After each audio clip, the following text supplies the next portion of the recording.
My name is Liana, and this is my story. October 1st, 2017, Las Vegas, Nevada. 58 victims, hundreds injured. One gunman, dozens of legally acquired guns and gun accessories. Within 3 hours of arriving on the Las Vegas Boulevard, I found myself squatting in a casino vault with 30 other people, wondering if this was going to be the day that I died. Just moments before, my girlfriend Maria and her mother Justine were watching me play a slot machine in New York casino. So when I heard shooting, I didn't think anything of it. Oh my gosh. I'm sorry, reliving this is just...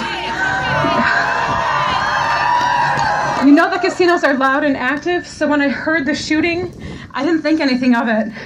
I thought it was coming from a nearby bar, but when I saw the group of people running and yelling, there's a shooter, run, I ran waiting for those bullets to come. I didn't know where the shooters were or how many guns there were. I ran. And I saw an unarmed security guard. His name was Burgess, and I thanked that man later. I ran to him as he was ushering us into the casino vault. Oh my God. We were locked in that room for I don't know how long. And eventually they let us out of the room with our hands up. Like me with my hands up, I didn't do anything. I was just here trying to stay alive.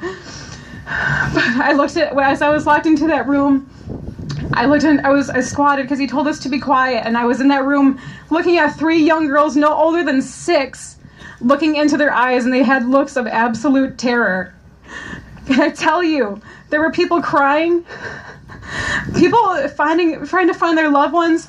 I didn't realize until moments later that Maria and Justine were not with me. I was in that room with 30 other strangers.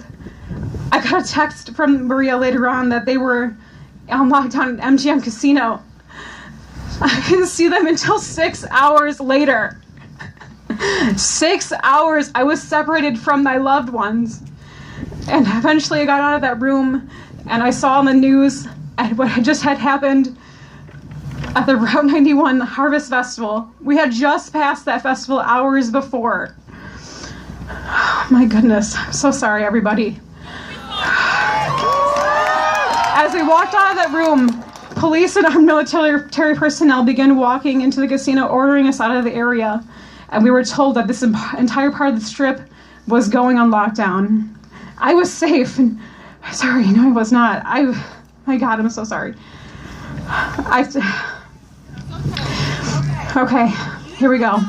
We were told that this entire part of the strip was on lockdown. I was able to go back to my room where I continued to follow the news. At this time, a suspected bomb threat was also being investigated across the street.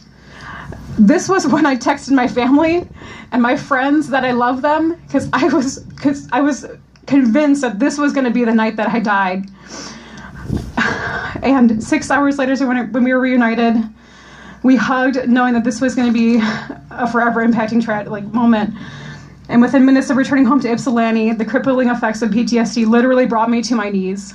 I relive my trauma every day, and every subsequent shooting reopens the mental wound as I try so very hard to close it. I feel the adrenaline rush through my body and the overwhelming mix of sorrow, fear, and anger clouding my mind just like it did nearly 6 months ago as I crouched and hid for my life in a casino vault. And I think to myself, how can I possibly go through the rest of my life when this won't stop? Why does our country enable attacks like this, but does nothing to stop them? Mass shootings are not normal. We deserve better for the sake of our lives. We have the right to go to concerts, to go to the dance club, to go to church, to go to the movies, to go to school.